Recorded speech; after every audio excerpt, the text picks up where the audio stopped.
Halo teman-teman, selamat datang di video presentasi kami. Perkenalkan, saya sebagai moderator yang akan memandu jalannya pembahasan mengenai investasi instrumen ekuitas dan instrumen utang. Materi ini penting untuk dipahami karena instrumen ekuitas dan utang merupakan dua bentuk investasi utama yang sering digunakan perusahaan maupun investor dalam mengelola dana dan mengambil keputusan keuangan. Baik, tanpa berlama-lama lagi, langsung saja kita masuk ke pembahasan materi. Kepada pemateri dipersilahkan.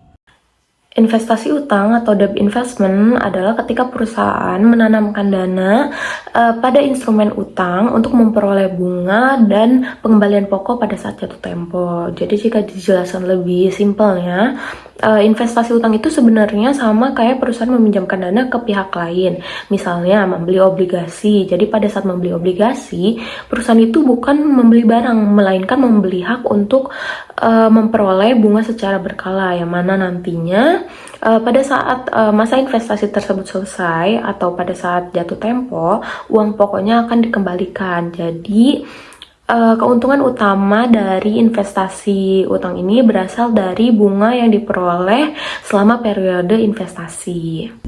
Tujuan dari investasi utang yang pertama itu untuk memperoleh pendapatan bunga, lalu yang kedua itu untuk menyimpan dana sementara, dan yang ketiga untuk menjaga dana tetap produktif. Nah, terkadang perusahaan itu memiliki dana kas yang belum langsung dipakai. Jadi misalnya untuk beberapa bulan ke depan belum ada kebutuhan besar. Kalau uang itu cuma disimpan di kas, berarti kan nilainya tetap sama, dalam artian itu tidak menghasilkan apa-apa. Maka dari itu perusahaan menempatkan uang atau dana tersebut itu ke dalam investasi utang supaya tetap menghasilkan pendapatan. Jadi sambil menunggu dana tersebut dipakai, perusahaan tetap bisa mendapatkan penghasilan tambahan dari bunga investasi utang tersebut. Selanjutnya, ada 3 hal penting dalam investasi utang. Yang pertama itu nilai nominal. Ini adalah jumlah pokok yang akan diterima kembali saat jatuh tempo. Lalu yang kedua ada jatuh tempo. Ini menunjukkan kapan investasi tersebut berakhir dan kapan pokok investasi tersebut dikembalikan. Lalu yang ketiga ada bunga kupon. Nah, ini adalah persentase bunga yang akan diterima perusahaan secara berkala. Misalnya bunga kuponnya 10%, berarti perusahaan akan menerima bunga sesuai persentase itu dari nilai nominal. Jadi kalau mau memahami investasi utang, biasanya cukup lihat 3 hal ini dulu. Yang pertama, tadi itu berapa pokoknya, lalu berapa bunganya, dan yang ketiga itu kapan uangnya kembali, seperti itu. Lalu selanjutnya itu ada jenis-jenis dari investasi utang. Yang pertama itu amortized cost atau biaya amortisasi, yaitu investasi utang yang dimiliki perusahaan dengan tujuan menahan investasinya tersebut sampai dengan jatuh tempo. Artinya dari awal perusahaan memang berniat menyimpan investasi itu sampai selesai. Nah, selama masa investasi perusahaan menerima pendapatan bunga secara rutin, lalu pada saat jatuh tempo uang pokoknya akan dikembalikan. Jadi perusahaan itu tidak terlalu memikirkan harga pasar naik atau turun, karena memang dari awal tidak ada rencana untuk menjual investasinya tersebut. Jadi simpelnya perusahaan beli, simpan, terima bunga, lalu tunggu sampai jatuh tempo, seperti itu. Lalu yang kedua itu ada fair value through other comprehensive income atau FVOCI, yaitu investasi utang yang dimiliki untuk menerima bunga tetapi sewaktu-waktu juga bisa dijual sebelum tanggal jatuh tempo. Nah, kalau jenis ini perusahaan memang ingin mendapatkan bunga tetapi belum tentu investasinya disimpan sampai akhir periode. Nah, kalau suatu saat butuh dana atau ada kesempatan lain, investasi itu bisa dijual sebelum tanggal jatuh tempo. Jadi bisa dibilang investasinya disimpan dulu tapi tetap fleksibel. Nah, gampangnya atau simpelnya untuk jenis ini itu awalnya ingin disimpan, tapi kalau ada perlu atau ada kebutuhan itu bisa dijual, seperti itu. Lalu untuk jenis yang ketiga itu ada fair value through profit or loss atau FVTPL, yaitu investasi utang yang dimiliki perusahaan dengan tujuan diperdagangkan atau memperoleh keuntungan dari perubahan harga pasar. Jadi untuk jenis yang ketiga ini, tujuan utamanya bukan untuk menunggu sampai jatuh tempo, melainkan perusahaan membeli investasi karena berharap harga pasarnya naik, lalu nanti dijual lagi supaya mendapatkan keuntungan. Nah, jadi perusahaan itu lebih memperhatikan perubahan harga pasar, seperti itu. Jadi yang membedakan dari ketiga jenis investasi utang ini tuh bukan dari bentuk investasinya, melainkan dari tujuan perusahaan saat membeli investasi tersebut. Lalu di sini ada contoh soalnya, yaitu diketahui pada tanggal 1 Januari 2025, PT Maju membeli obligasi dengan harga 98 juta rupiah dengan nilai nominal obligasi sebesar 100 juta rupiah. Artinya, obligasi ini dibeli dengan harga lebih rendah dari nilai aslinya atau yang disebut dengan diskonto. Lalu bunga kupon 8% per tahun dibayar tiap 31 Desember dan pada 31 Desember 2025 setelah menerima bunga tahun pertama, obligasi tersebut dijual dengan harga Rp99.500.000. Lalu diminta buat jurnal pembelian, penerimaan bunga, dan penjualan. Yang pertama itu kita membuat dulu jurnal pembeliannya, yaitu investasi utang pada kas sebesar 98 juta rupiah. 98 juta rupiah itu diperoleh dari harga saat membeli obligasi tersebut. Lalu selanjutnya itu ada perhitungan bunga tahun pertama, yaitu yang pertama kita menghitung bunga kupon atau kas diterimanya, yaitu 100 juta rupiah dikali 8%. 100 juta itu didapat dari nilai nominal obligasi dan 8% itu didapat dari bunga kupon per tahun yang menghasilkan 8 juta rupiah. Lalu kita menghitung pendapatan bunga efektif, yaitu 98 juta rupiah dikali 10%. 98 juta rupiah itu diperoleh dari harga saat membeli obligasi dan 10% itu dari tingkat bunga efektif yang menghasilkan Rp9.800.000. Lalu selanjutnya itu menghitung amortisasi diskonto, yaitu kita mencari selisih antara bunga kupon dan pendapatan bunga efektif yang menghasilkan nominal sebesar Rp1.800.000. Lalu untuk jurnal penerimaan bunganya yaitu kas sebesar 8 juta rupiah, investasi utang sebesar Rp1.800.000 pada pendapatan bunga sebesar Rp9.800.000. Lalu selanjutnya itu menghitung nilai tercatat obligasi dengan menjumlahkan harga beli obligasi dengan amortisasi diskonto, yaitu selisih antara bunga kupon dan pendapatan bunga efektif tadi, yaitu 98 juta rupiah ditambah Rp1.800.000 sama dengan Rp99.800.000, yang artinya investasi ini meningkat menjadi Rp99.800.000. Lalu ada penjualan obligasi, di mana setelah 1 tahun obligasi tersebut lalu dijual dengan harga Rp99.500.000. Jika dilihat dari nilai tercatat, terdapat selisih kerugian sebesar Rp300.000. Lalu untuk jurnal penjualannya itu kas sebesar Rp99.500.000, rugi penjualan investasi sebesar Rp300.000 pada investasi utang sebesar Rp99.800.000. Oke, materi selanjutnya adalah biaya perolehan diamortisasi. Nah, pada praktiknya obligasi tidak selalu dibeli sesuai nilai nominalnya sehingga dapat terjadi premium atau diskonto. Oleh karena itu, digunakan metode biaya perolehan diamortisasi, yaitu penyesuaian nilai investasi secara bertahap hingga mencapai nilai nominal saat jatuh tempo. Premium terjadi jika harga beli lebih tinggi daripada nilai nominal, sedangkan diskonto terjadi ketika harga beli lebih rendah daripada harga nominal gitu. Selisih tersebut akan diamortisasi selama umur obligasi dan mempengaruhi pendapatan bunga yang diakui setiap periode. Oke, di sini kita lanjut ke contoh soal. Sebelumnya aku bacain dulu contoh soalnya. Jika perusahaan seperti Carrefour melakukan investasi dalam obligasi Evermaster Corporation senilai $100.000 dengan tingkat diskonto 8% pada tanggal 1 Januari 2011 dengan membayar 92.278. dolar. Obligasi akan jatuh tempo tanggal 1 Januari 2016 dan yield sebesar 10%. Bunga dibayarkan setiap 1 Juli dan 1 Januari. Robinson mencatat investasi sebagai berikut. Nah, di sini ada catatan jurnal di tanggal 1 Januari 2011.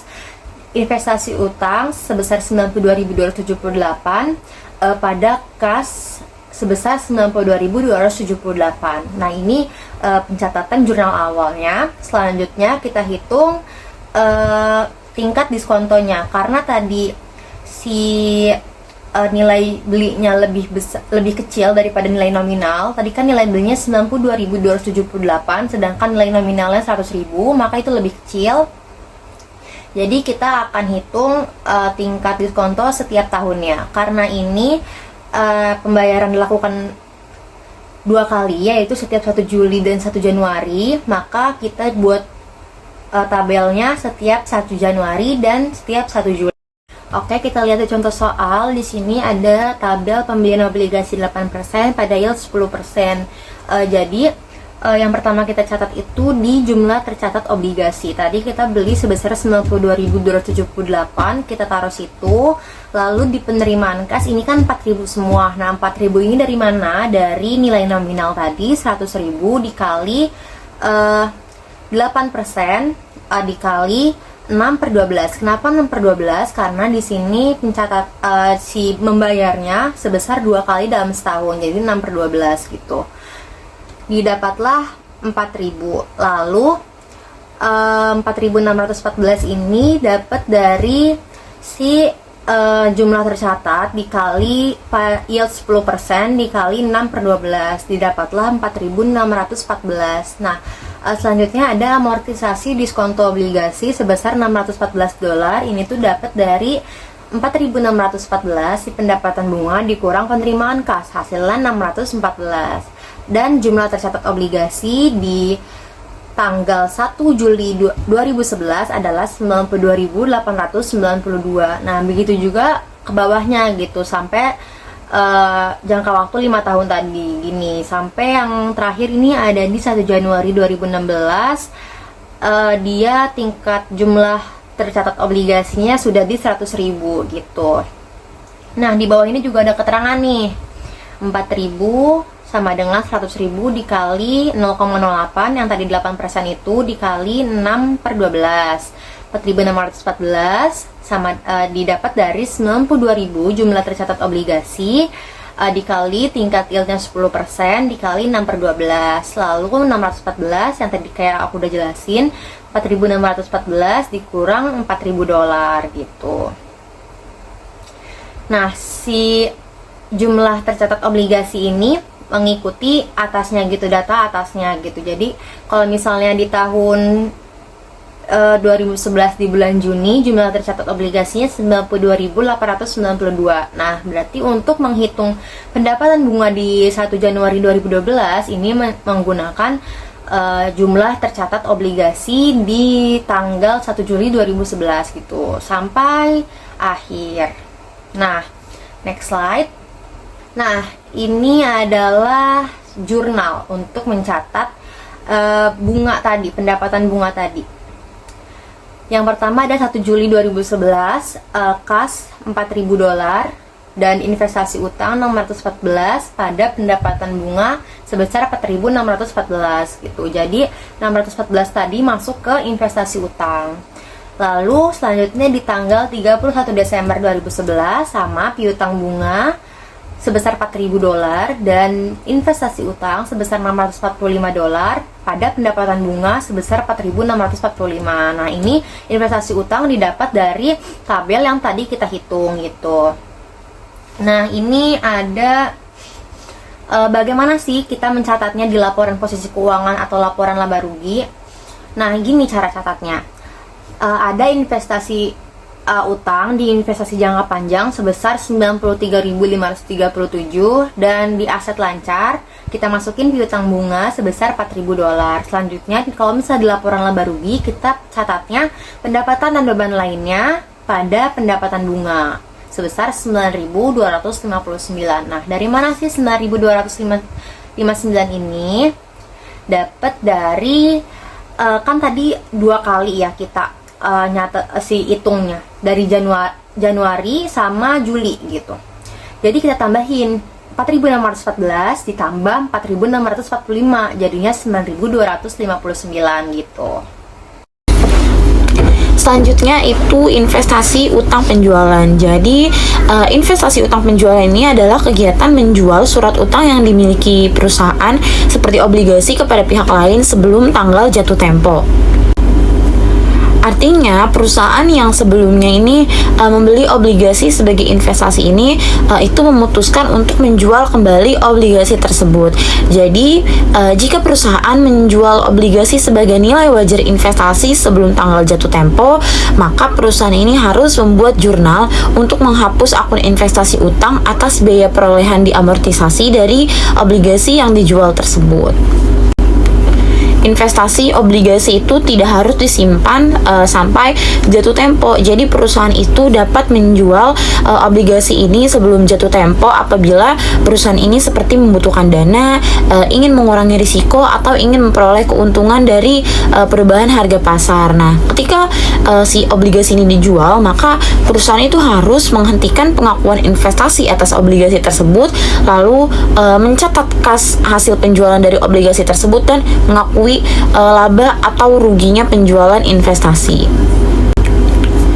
Dalam investasi obligasi dikenal juga istilah biaya perolehan diamortisasi, yaitu nilai investasi setelah disesuaikan dengan amortisasi premi atau diskonto obligasi. Nah, nilai ini tuh digunakan sebagai dasar untuk menghitung laba atau rugi saat obligasi ini dijual.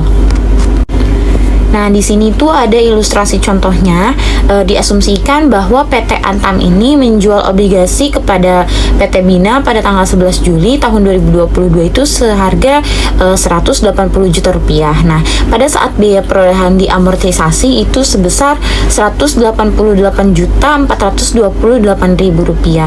Nah, di bawah ini itu menunjukkan bahwa perhitungan dari kerugian yang direalisasi yaitu biaya perolehan diamortisasi itu tadi 188.428.000 lalu dikurangi dengan harga jual obligasinya yaitu sebesar Rp180.000. Nah, kerugian atas penjualan dari obligasi tersebut yaitu senilai Rp8.428.000. Jurnal untuk mencatat transaksi tersebut yaitu kas 180 juta, kerugian atas penjualan investasi utang 8.428 juta pada investasi utang senilai 188.428.000. Nah, PT Antam itu melaporkan kerugian yang direalisasi pada pendapatan dan beban lain. Dalam laporan laba rugi dengan asumsi tidak ada pembelian lainnya dan penjualan obligasi pada tahun 2022. Ini ada informasinya yang ditunjukkan ilustrasi di bawah ini. Bisa kita lihat penyesuaian nilai wajar efek itu memiliki kerugian senilai 19.074.000. Nah, PT Antam itu juga memiliki kerugian yang belum direalisasi sebesar 10 juta rupiah. Namun, akun penyesuaian nilai wajar efek telah memiliki saldo kredit sebesar 19.074.000. Untuk mengurangi saldo akun penyesuaian menjadi 10 juta, PT Antam itu harus mendebit sebesar 9.074.000 sebagai berikut. Jurnal untuk membuat transaksi tersebut yaitu penyesuaian nilai wajar efek senilai Rp9.074.000 pada kerugian yang belum direalisasi senilai Rp9.074.000.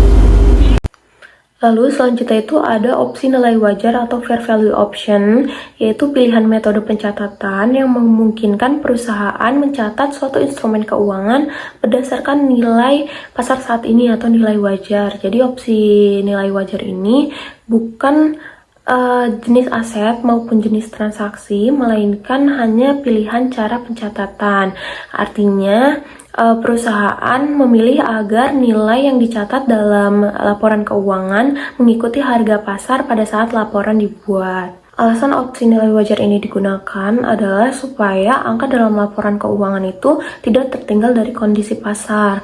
Misalnya, nilai suatu instrumen itu sudah berubah, tetapi kalau perusahaan tetap memakai angka yang lama, informasi yang muncul itu bisa kurang mencerminkan keadaan sebenarnya. Jadi karena itu opsi nilai wajar ini membuat laporan lebih relevan. Terus kapan sih opsi nilai wajar ini digunakan? Nah, jadi opsi nilai wajar ini tidak dipilih di tengah jalan, melainkan perusahaan itu harus menentukan sejak awal apakah akan memakai nilai wajar atau tidak. Nah, setelah keputusan ini diambil, perusahaan itu harus konsisten. Jadi perusahaan tidak boleh mengganti metode hanya karena harga pasar sedang naik atau turun.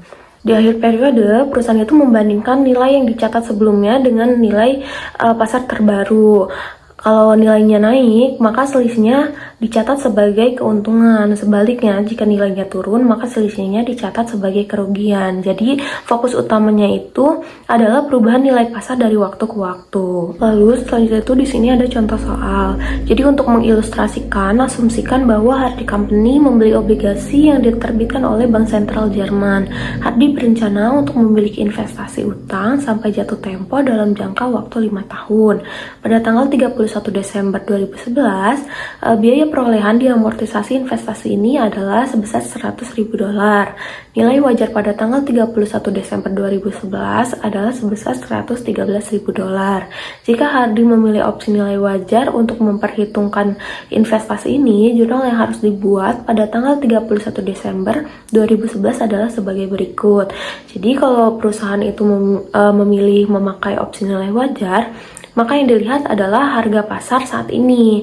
Karena harga pasar obligasi naik dari $100.000 menjadi $113.000, maka nilai yang dicatat juga harus naik.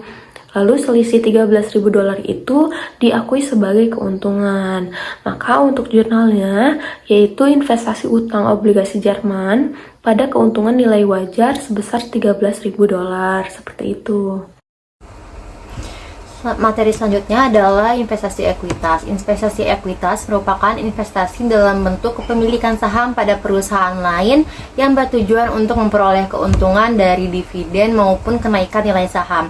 Nah, perlakuan akuntansinya bergantung pada tingkat kepemilikan atau pengaruh investor terhadap perusahaannya. Nah, ini adalah 3 klasifikasi agar tidak terjadi salah pencatatan. Jadi, tingkat kepemilikan itu terbagi menjadi 3. Yang pertama itu ada di bawah 20%. Ini tidak ada pengaruh signifikan dan dihitung menggunakan metode nilai wajar atau fair value. Dividen diakui sebagai pendapatan. Metode yang kedua ada 20% sampai 50%. Ini pengaruhnya signifikan menggunakan metode ekuitas. Investor mengakui bagian laba atau rugi. Nah, yang terakhir ada di atas kepemilikan 50%. Ini memiliki kendali, yaitu menggunakan konsolidasi laporan keuangan. Oke, kita next ke contoh investasi ekuitasnya. Contoh soalnya, PTA membeli 30% saham PTB seharga 200 juta pada akhir tahun.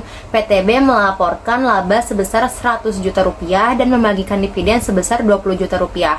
Nah, karena kepemilikannya 30% tadi, maka termasuk ke kategori 20-50% kan. Nah, sehingga menggunakan metode ekuitas gitu.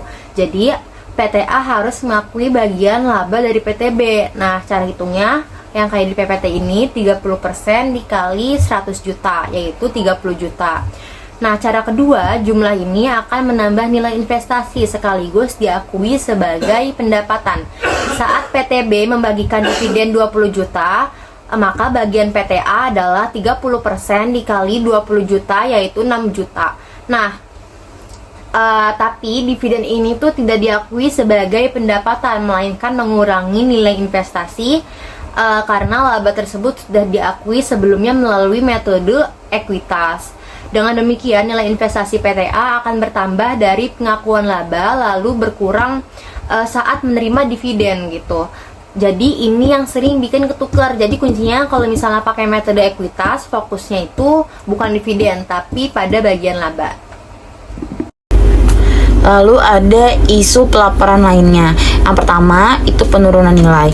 Investasi itu harus dievaluasi setiap tanggal pelaporan untuk melihat apakah terjadi penurunan nilai.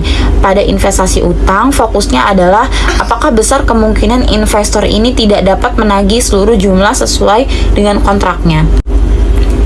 Yang kedua itu pengalihan antar kategori. Pengalihan klasifikasi investasi hanya dilakukan jika model bisnis perusahaan itu berubah. Nah, perubahan ini itu jarang terjadi dan dicatat secara perspektif pada awal periode akuntansi. Selanjutnya itu kontroversi nilai wajar. Pelaporan investasi itu masih diperdebatkan. Ada yang mendukung biaya itu diamortisasi, ada juga yang mendukung nilai wajar, dan ada juga yang menginginkan semua investasi ini menggunakan salah satu metode tersebut. Lalu ada pengukuran berdasarkan model bisnis.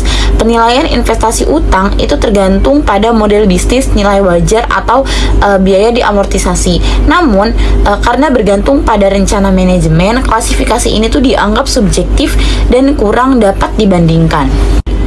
Yang kelima itu ada keuntungan perdagangan. Keuntungan atau kerugian yang belum direalisasi pada beberapa investasi itu tidak diakui dalam laba rugi. Hal ini itu bisa memicu praktik gains trading, yaitu menjual investasi yang untung dan menahan yang rugi, sehingga laporan kurang mencerminkan kondisi yang sebenarnya. Selanjutnya ada liabilitas yang tidak dinilai dengan wajar. Jika hanya aset yang dinilai dengan nilai wajar sementara liabilitas itu tidak, maka dapat menyebabkan volatilitas laba dan mempengaruhi pengambilan keputusan manajemen secara kurang tepat. Dan yang terakhir itu ada nilai wajar atau komentar akhir. IASB dan FASB itu menilai bahwa nilai wajar itu lebih relevan karena mencerminkan nilai saat ini dari instrumen keuangan dibandingkan dengan biaya historis.